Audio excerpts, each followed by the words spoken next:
नमस्कार दोस्तों। डेट है आज की 13 जनवरी 2023 और स्वागत है आपका एटोरियल डिस्कशन में। देखो, ट्रैवल करने की वजह से ना हम उस फॉर्मेट में नहीं डिस्कस कर पा रहे हैं आज। मतलब इस फॉर्मेट में भी डिस्कस करना बहुत मुश्किल साबित हो रहा था माइक की प्रॉब्लम की वजह से, लेकिन कंटिन्यूटी मेंटेन करने के लिए डिस्कशन ज़रूरी है। और आज हम 3 इश्यूज डिस्कस करेंगे। सबसे पहला जो आर्टिकल हम डिस्कस करेंगे, हिंदू का डिस्कस करेंगे। एम के नारायणन का ये आर्टिकल है, मतलब आर्टिकल्स का जो नंबर है वो आगे पीछे हो सकता है। हिंदू का एक ये आर्टिकल डिस्कस करेंगे। एम के नारायणन कहते हैं 2023 का जो साल है वो चैलेंजेस वाला होगा। और आरवीएम से संबंधित आर्टिकल हम डिटेल से डिस्कस करेंगे। 2-3 आर्टिकल्स का कंपाइलेशन है। रिमोट वोटिंग मशीन से संबंधित सबसे लास्ट में ई बसेस से संबंधित आर्टिकल हम डिस्कस करेंगे। और डिस्कशन हम स्टार्ट करें उससे पहले एक एथिक्स का एग्जाम्पल आपको बताता हूं। एग्जाम्पल देखो ये है, कोलिजियम ने सौरव कृपाल का नाम रेकमेंड किया है प्रेसिडेंट के पास इनको दिल्ली हाई कोर्ट का जज अपॉइंट करने के लिए। विश्वास देखो ये किया जा रहा है कि सेंट्रल गवर्नमेंट इनके नाम को स्वीकार ही करेगी। तो जब ऐसा हो जाएगा ना, तो ये इंडिया के फर्स्ट ओपनली गे जज होंगे। ये देखो संकेत देता है कि भारत और भारत का जो समाज है कितना ज्यादा ओपन हो रहा है, कितना ज्यादा इंक्लूसिव हो रहा है, कितना ज्यादा टॉलरेंट हो रहा है। तो एथिक्स ऐसे में जब इन चीजों के बारे में आपको लिखना हो ना, तब आप ये एग्जाम्पल जरूर इस्तेमाल कीजिएगा। सौरव कृपाल का, इवन इनके जो फादर थे वो इंडिया के चीफ जस्टिस रह चुके हैं। तो ये एग्जाम्पल था। अब चलिए डिस्कशन स्टार्ट करते हैं। First important article remote voting से संबंधित है और आप जीएस पेपर 2 के इस टॉपिक से आर्टिकल को रिलेट कर सकते हो।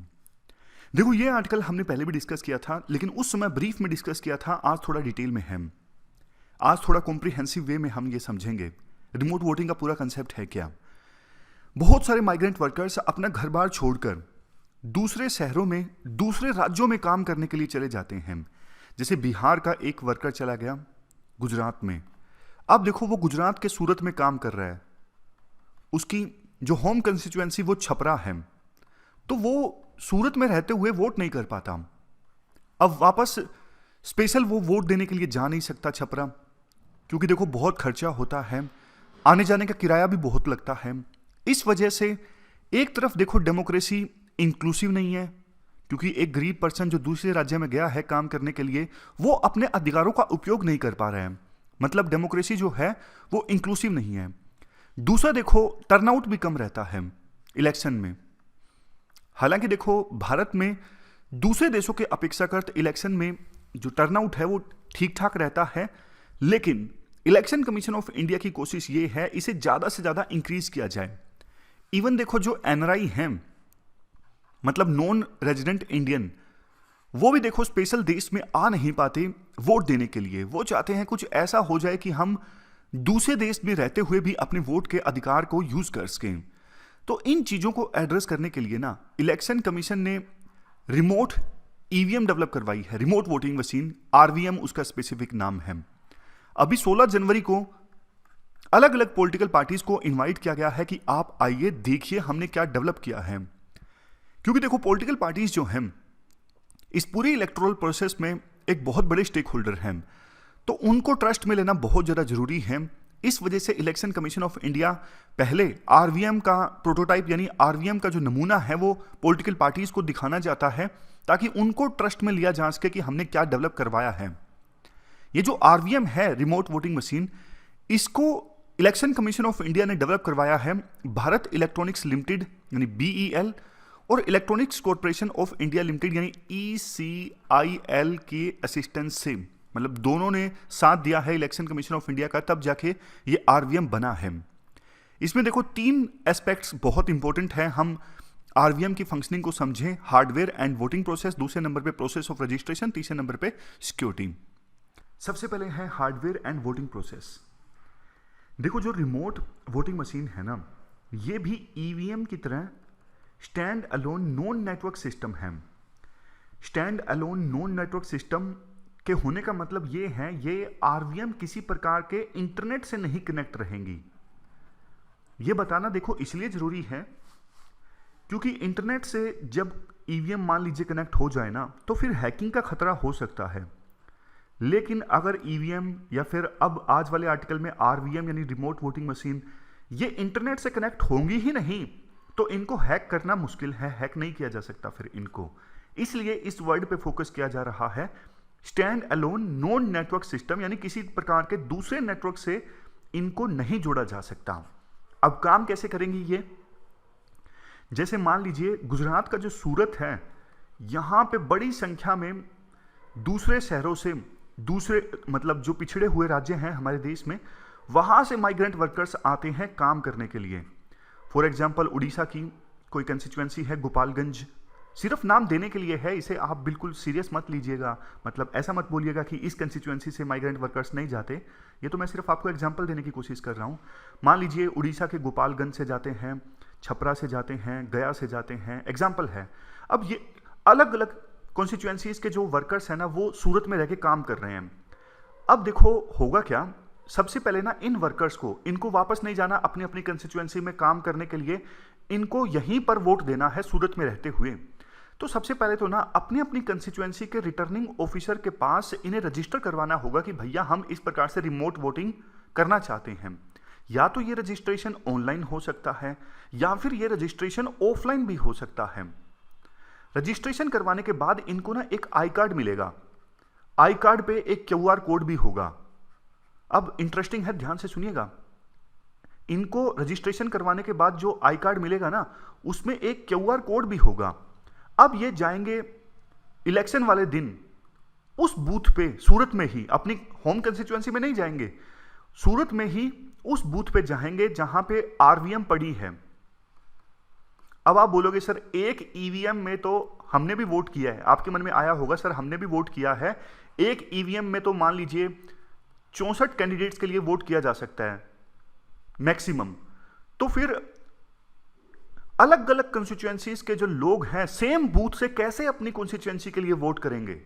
जेन्युइन क्वेश्चन है ना, आना चाहिए आपके दिमाग में कि इलेक्शन कमीशन कहता है कि 72 कंस्टिट्यूएंसीज के जो लोग हैं एक ही बूथ से वोट कर सकते हैं, कैसे ये पॉसिबल है? क्या 72 ईवीएम रखी जाएंगी? नहीं नहीं नहीं, होगा क्या, आरवीएम के साथ ना एक डिजिटल डिस्प्ले बोर्ड अटैच होगा, डिजिटल डिस्प्ले बोर्ड। अब देखो वहां पे ना आरवीएम के ऊपर एक जगह होगी क्यूआर कोड स्कैन करने की।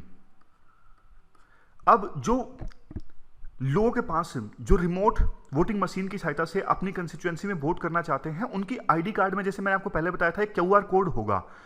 तो ना वहां पे वो अपने क्यूआर कोड को स्कैन करेंगे आरवीएम के ऊपर, तो ना आरवीएम के ऊपर जो पर्टिकुलर कंस्टिट्यूएंसी के कैंडिडेट्स है ना, उनकी लिस्ट अपीयर हो जाएगी। समझ गए? इस प्रकार से सिस्टम है। ऐसे ही तो 72 कंस्टिट्यूएंसीज के लोग एक साथ एक ही बूथ से अपनी अपनी कंस्टिट्यूएंसी के लिए वोट कर सकेंगे।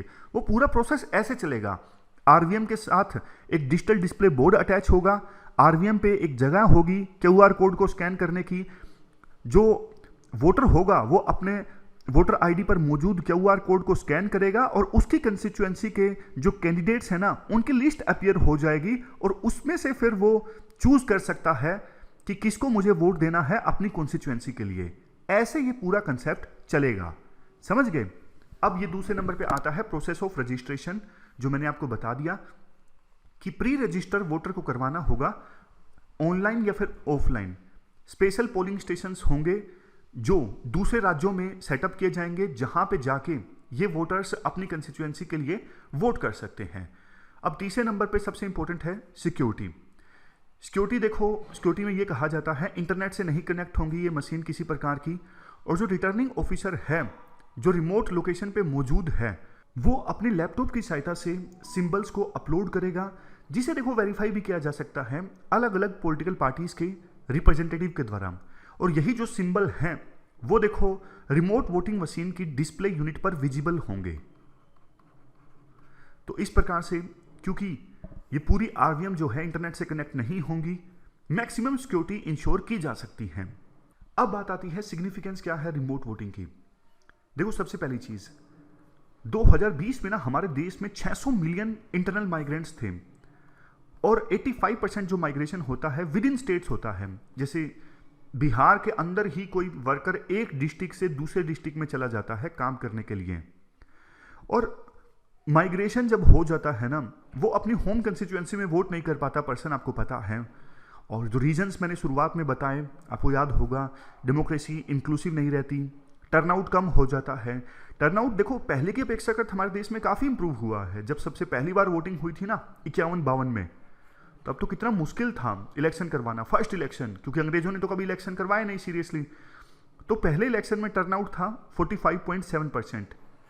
1960-70 में टर्नआउट हुआ 50 से 60% के बीच में, और 2014 और 19 के इलेक्शन में टर्नआउट पहुंचा 66.44% और 67.40%।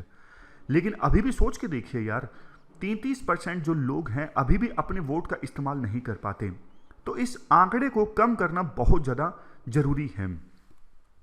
अब नेक्स्ट पॉइंट ये आता है, इंक्लूजन आएगा, इससे गरीब भी वोट कर सकेंगे, जिनको मजबूरी में दूसरे राज्यों में या फिर अपने डिस्ट्रिक्ट को छोड़ के दूसरे डिस्ट्रिक्ट में जाना पड़ता है, उनको वोट देने का अधिकार मिलेगा, डेमोक्रेसी और इंक्लूसिव होगी। इसके बाद आर्टिकल में कहा जाता है, देखो रिमोट वोटिंग के कंसेप्ट में ना चैलेंजेस भी काफ़ी जुड़े हुए हैं। सबसे पहले तो आपको कुछ एक्ट्स में अमेंडमेंट करनी होगी, जैसे कि representation of the people act 1950 और 1951, कंडक्ट ऑफ इलेक्शन रूल्स 1961 और रजिस्ट्रेशन ऑफ इलेक्टरल्स रूल्स 1960। इन सब एक्ट्स में और रूल्स में आपको बदलाव करना होगा। माइग्रेंट वोटर को डिफाइन करना होगा, कितने समय तक कोई पर्सन दूसरी जगह पर रहा तो उसे माइग्रेंट माना जाएगा, समझ रहे हो।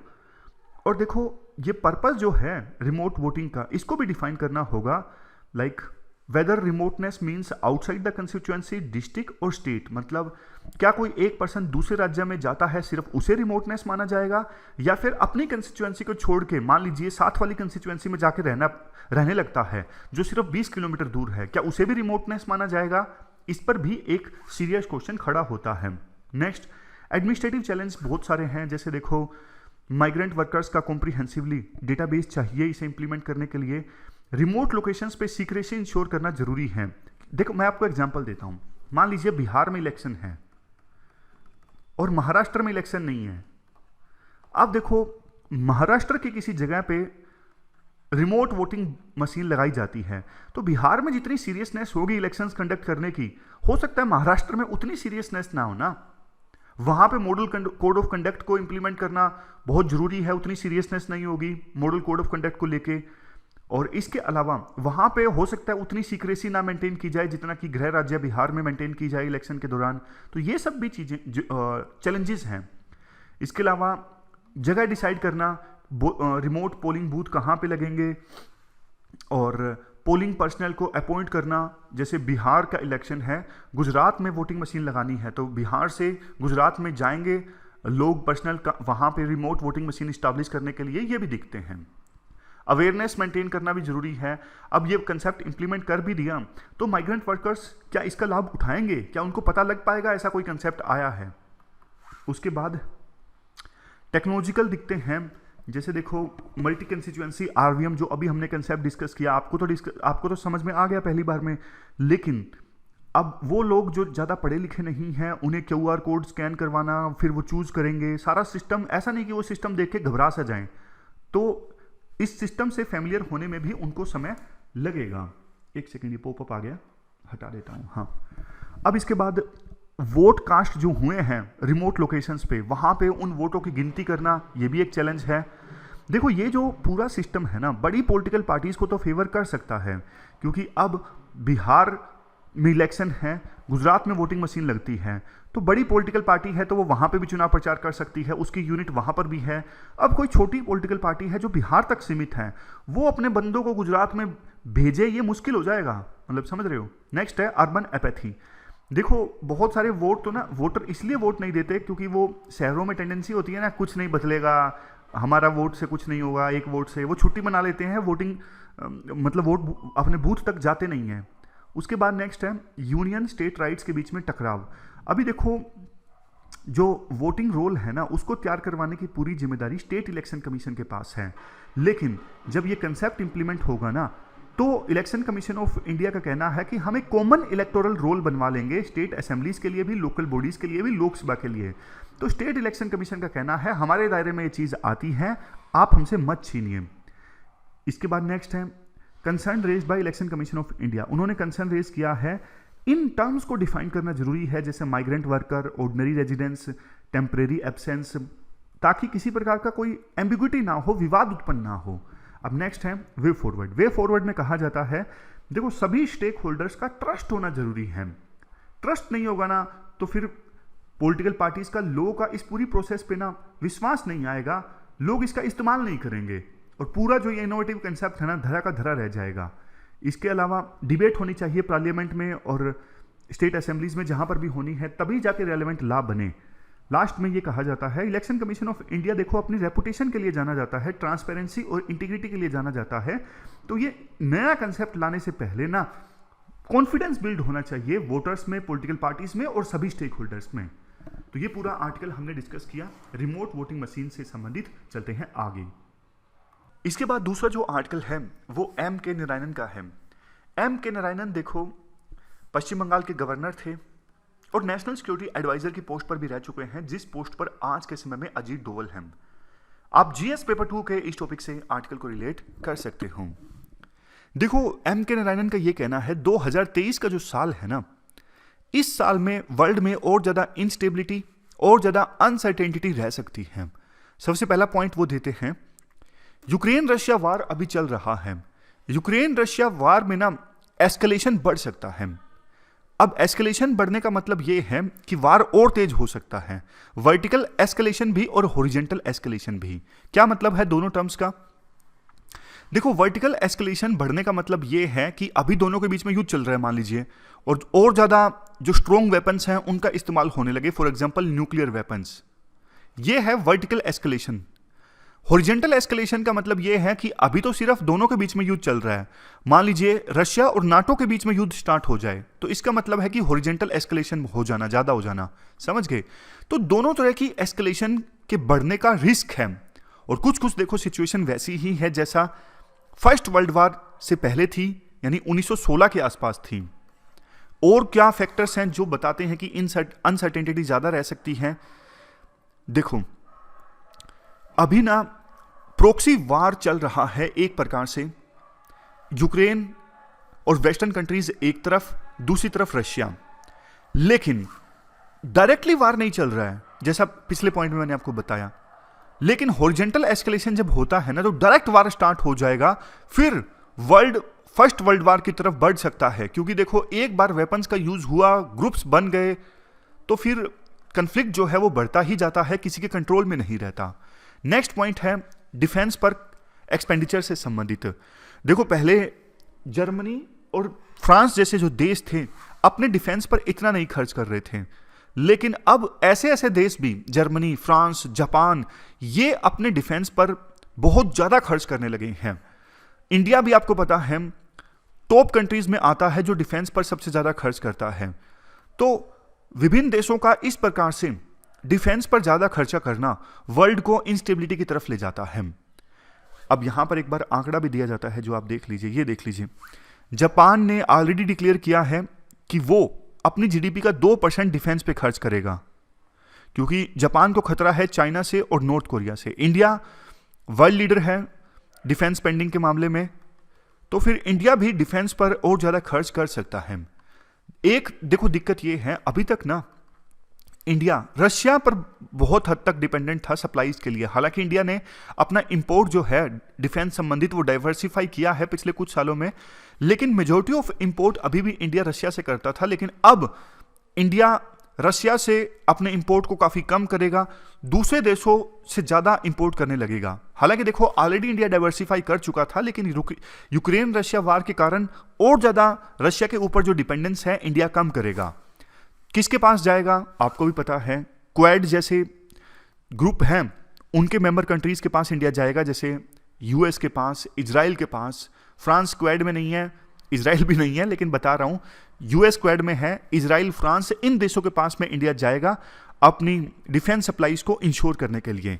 पहले ना देखो बहुत से देश ना जैसे इंडिया भी नैम जैसे ग्रुप में शामिल होना पसंद करते थे कि हम किसी ग्रुप में शामिल नहीं होंगे, लेकिन अब देखो जिस प्रकार से यूएस और यूएस के अलाइ कंट्रीज ने यूक्रेन की मदद की है ना, तो बाकी देशों को भी लगने लगा है कि हम अकेले दम पे अपनी सुरक्षा नहीं कर सकते। तो स्ट्रेटेजिक ऑटोनॉमी वाला जो कंसेप्ट था ना कि हम हमारे फॉरेन पॉलिसी संबंधित फैसले खुद लेंगे, खुद पर रिलाई करेंगे, वो देखो सही साबित नहीं हो रहा है। क्योंकि जैसे यूक्रेन को आवश्यकता पड़ी यूएस और दूसरे देशों की रशिया का मुकाबला करने के लिए, तो इंडिया भी समझ चुका है कि हमें मदद की आवश्यकता तो पड़ेगी, अकेले दम पर हम चाइना का मुकाबला नहीं कर सकेंगे। तो मतलब ये जो कंसेप्ट है ना, जैसे non align movement, strategic autonomy की हम अपने फैसले खुद लेंगे, ये कंसेप्ट अब आने वाले समय में वीक होंगे। अब चाइना की बात करें, चाइना देखो ताइवान के मुद्दे पर यूएस और चाइना में टकराव है। कल भी हमने ये पॉइंट डिस्कस किया था। चाइना अभी फिलहाल कोविड-19 की महामारी से जूझ रहा है। चाइना देखो इंडिया के साथ लड़ाई करेगा फिलहाल के समय में, ऐसा नहीं लगता है, लेकिन कुछ चीजों पर चाइना कॉम्प्रोमाइज नहीं करेगा। जैसे ताइवान है, फर्स्ट आइलैंड चेन जो है, जिसमें जो आइलैंड्स आते हैं, यहां पे है नहीं, मैं आपको दिखाता हूं फर्स्ट आइलैंड चेन के बारे में, जो यहां से गुजरती है ऐसे।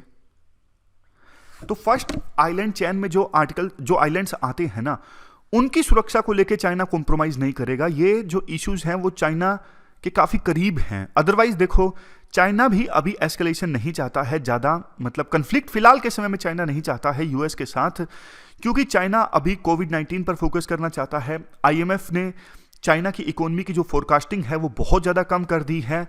देखो ऐसी ऐसी अनेकों चीजें हैं जो ये बताती हैं कि वर्ल्ड जो है आने वाले समय में काफ़ी इनस्टेबल हो सकता है। जैसे पाकिस्तान का भी एग्जांपल दिया जाता है। पाकिस्तान अपनी बहुत सारी इंटरनल प्रॉब्लम से जूझ रहा है, इकोनॉमिक डिफिकल्टीज से जूझ रहा है, वहाँ पे खाने की कमी है, लेकिन बावजूद इसके पाकिस्तान अपनी जनता का ध्यान भटकाने के लिए बड़े टेरर अटैक करवा सकता है इंडिया के ऊपर। युद्ध नहीं करेगा, लेकिन इस प्रकार से टेररिज्म को स्प्रेड करना पाकिस्तान नहीं छोड़ेगा। नेपाल में नई सरकार अभी आ गई है जो कहते हैं चाइना की तरफ इंक्लाइंड है, तो इससे ऐसी सिचुएशन से निपटना पड़ेगा इंडिया को। अफगानिस्तान अभी तालिबान के अंडर है। देखो अभी तालिबान के साथ इंडिया की इक्वेशन इतनी खराब नहीं है, मतलब कम से कम अफगानिस्तान जो अभी तालिबान के रूल के अंडर है, तालिबान के रिलेशन पाकिस्तान के साथ खराब हैं, तो तालिबान इंडिया से भी कोऑपरेट कर रहा है, चैनल्स कम्युनिकेशन के खुले हैं। लेकिन अफगानिस्तान से ना इस्लामिक स्टेट समेत दूसरे जो टेरर ग्रुप्स हैं ना, उनका खतरा आ सकता है। हो सकता है कि तालिबान इनकॉम्पिटेंट हो, Taliban anti India terror groups को ठीक से संभाल ना सके, तो इसलिए देखो खतरा तो है। दूसरी तरफ बांग्लादेश, श्रीलंका जो हमारे पड़ोसी देश हैं, इनके साथ रिश्ते अभी ठीक ठाक हैं, मतलब अच्छे रिश्ते कह सकते हो। जैसे रिश्ते अभी नेपाल के साथ हैं, मतलब नेपाल में थोड़ा चाइना इंक्लाइंड गवर्नमेंट है, या फिर पाकिस्तान के साथ वैसे नहीं है। बांग्लादेश के साथ रिलेशन तो यूं कह सकते हो ऑल टाइम हाई पर चल रहे हैं, वहां पे शेख हसीना की सरकार है, और श्रीलंका की सरकार भी अभी पूरी तरह से चाइना की तरफ इंक्लाइंड नहीं है। लेकिन देखो इनको अच्छे से मेंटेन करना ये भी इंडिया के लिए जरूरी है। तो मतलब इस पूरे आर्टिकल में यही बताया जाता है 2023 का जो साल है वर्ल्ड में और ज्यादा इंस्टेबिलिटी वाला होगा। इंडिया को डेफ्ट डिप्लोमेसी का सहारा लेना होगा, मतलब स्किलफुल डिप्लोमेसी को अपनाना होगा, तभी जाके इंडिया अपने इंटरेस्ट को सिक्योर कर सकता है वर्ल्ड पॉलिटिक्स में। तो ये पूरा आर्टिकल हमने डिस्कस किया वर्ल्ड में आने वाली इंस्टेबिलिटी से संबंधित। चलते हैं आगे। इसके बाद लास्ट आर्टिकल ई बसेस से संबंधित है। आप जीएस पेपर 3 के इस टॉपिक से आर्टिकल को रिलेट कर सकते हो। क्या कंटेक्स्ट है? शुरू में देखो एक बैकग्राउंड दिया जाता है कि नवंबर 2021 में ग्लासगो में कॉन्फ्रेंस ऑफ पार्टीज की 26वीं मीटिंग हुई थी। इंडिया की तरफ से कमिट किया गया कि 2070 आते आते हम नेट जीरो टारगेट को अचीव कर लेंगे। मतलब नेट जीरो टारगेट मतलब वो सिचुएशन जितना कार्बन इंडिया एमिट करेगा उतना ही एब्जॉर्ब भी कर लेगा। Net emission is equal to net absorption. अब देखो इस टारगेट को अचीव करना है ना, तो इंडिया के पब्लिक बस फ्लीट को इलेक्ट्रीफाई करना जरूरी है। मतलब जो सड़कें नहीं, जो बसेस इंडिया की सड़कों पर दौड़ती है ना, वो ई बसेस होनी चाहिए। इसके फायदे देखो काफी ज्यादा हैं। एक फायदा तो आपको सीधा सीधा पता ही लग गया कि अगर बसेस इलेक्ट्रॉनिक होंगी तो एमिशन कम होगा, पेट्रोल डीजल का कम इस्तेमाल होगा, तो हमें क्रूड ऑयल कम इंपोर्ट करना पड़ेगा दूसरे देशों से। लेकिन देखो ये ई बसेस की जो ऑपरेशनल कॉस्ट है ना कम है। डीजल की बस चलानी है तो 1 किलोमीटर में आपको खर्चा आएगा 90 रुपए। ई बस चलानी है तो 1 किलोमीटर में खर्चा आता है 45 के आसपास, आधा खर्चा आता है। अभी 2022 में ना बहुत सारी स्टेट ट्रांसपोर्ट कॉर्पोरेशंस ने ना एक प्रकार से टेंडर रिलीज किया कि हमें ई बस खरीदनी है। अभी मतलब बहुत जल्द इंडिया 5450 ई बसेस को परचेज करने वाला है। ये तो सिर्फ 5 सिटीज की हमने बात की। तो एक मॉडल सजेस्ट करते हैं राइटर। अब दिक्कत पता क्या है, इनिशियल कॉस्ट ना ई बस को परचेज करने की ज्यादा होती है, 1 से 1.5 करोड़ की आती है ई बस। अब स्टेट ट्रांसपोर्ट कॉर्पोरेशन के पास ना इतना पैसा नहीं है, वो ऑलरेडी घाटे में चल रहे होते हैं, क्योंकि उनको ना 1 किलोमीटर से पैसा मिलता है 35-40 के आसपास, खर्चा आता है जैसे मैंने आपको बताया 90 रुपए। तो बहुत लॉसेस में चल रहे होते हैं स्टेट ट्रांसपोर्ट कॉर्पोरेशन। बहुत कम स्टेट ट्रांसपोर्ट कॉर्पोरेशन हैं जो प्रॉफिट में चलते हैं। तो ना अभी ना state transport corporation private players के साथ टाई अप कर सकते हैं। जैसे मान लीजिए महाराष्ट्र का स्टेट ट्रांसपोर्ट कॉर्पोरेशन है, ये किसी एबीसी कंपनी के साथ में टाई अप कर ले और बोले कि भैया आप ई बसेस को प्रोक्योर कीजिए और पुणे में चलाइए, हम आपको इजाजत दे रहे हैं। पुणे के लिए मान लीजिए आप 50-100 जो ई बसेस हैं उनको प्रोक्योर कीजिए, वहां पे ऑपरेट कीजिए और रेवेन्यू अर्न कीजिए, हम आपको ये अपॉर्चुनिटी देते हैं। तो जो प्राइवेट प्लेयर्स है ना, वो बोलेंगे कि ठीक है हम ऐसा करेंगे कुछ सालों के लिए। जैसे होता नहीं कि हाईवे बिल्ड करना है, फिर ऑपरेट करना है, फिर बाद में मेंटेन करके ट्रांसफर कर देना है 10 सालों तक, कुछ कुछ वैसा ही ये होगा। जैसे 10-15 सालों तक प्राइवेट प्लेयर बसेस चलाएगा, ऑपरेट करेगा, मेंटेन करेगा, बाद में दे देगा स्टेट गवर्नमेंट को। ऐसा ही मॉडल सजेस्ट करते हैं। और इसमें देखो एक प्रोविजन ये किया जा सकता है कि स्टेट गवर्नमेंट उस प्राइवेट प्लेयर को लैंड देगी, इंफ्रा देगी, ताकि वो प्राइवेट प्लेयर बसेस को पार्क कर सके, दूसरी चीजें यूज कर सके, जैसे चार्जिंग स्टेशन या मतलब चार्जिंग स्टेशन तो वही लेके आएगा प्राइवेट प्लेयर।